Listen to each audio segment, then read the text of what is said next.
Urusi na Belarus zimeanza kufanya mazoezi ya pamoja ya kijeshi ya nyuklia. Urusi na Belarus leo ziliweza kufanya mazoezi ya pamoja ya kijeshi ambapo yalihusisha vitengo vya nyuklia. Kwa mujibu wa Wizara ya Ulinzi ya Belarus, mazoezi hayo yamelenga kujifunza usafirishaji wa silaha za nyuklia na maandalizi ya matumizi yake.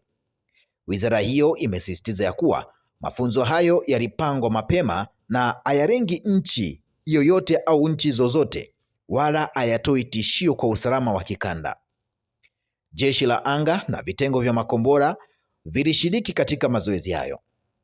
Hii si mara ya kwanza kwa nchi hizi kuweza kufanya mazoezi ya pamoja ya nyuklia, kwani miaka miwili iliyopita zimekuwa zikifanya mazoezi kama hayo kila mwaka.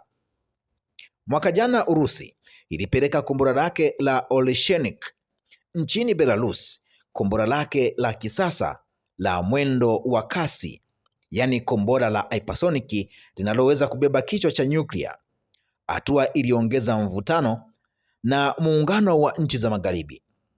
Wakati wa mazoezi imepangwa kujifunza masuala yanayohusiana na usafirishaji wa silaha za nyuklia na maandalizi ya matumizi yake kwa ushirikiano wa upande wa Urusi, imesema Wizara ya Ulinzi ya Belarus.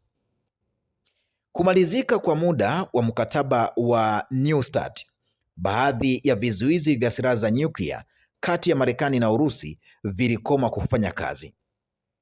Mkataba wa New START ambao ni makubaliano ya kuweza kupunguza silaha za nyuklia kati ya Marekani na Urusi ulisainiwa mnamo mwaka 2010. Uliendelea kutumika hadi takribani miezi mitatu iliyopita. Mnamo mwezi Februari, Belarus ni nchi isiyo na pwani iliyoko katika bara la Ulaya Mashariki, inayoongozwa kwa zaidi ya miaka 30 na Alexander Lukashenko, mshirika mkubwa na mshirika wa karibu wa Vladimir Putin, na inategemea sana Moscow kiuchumi na kijeshi.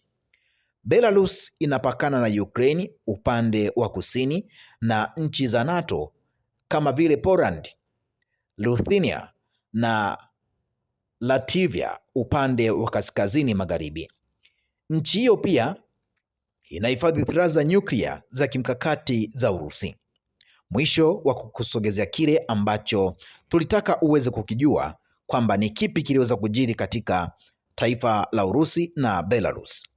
Sasa mtazamaji na mfuatiliaji wetu, tuachie maoni yako, tuambie ni kipi ambacho unacho.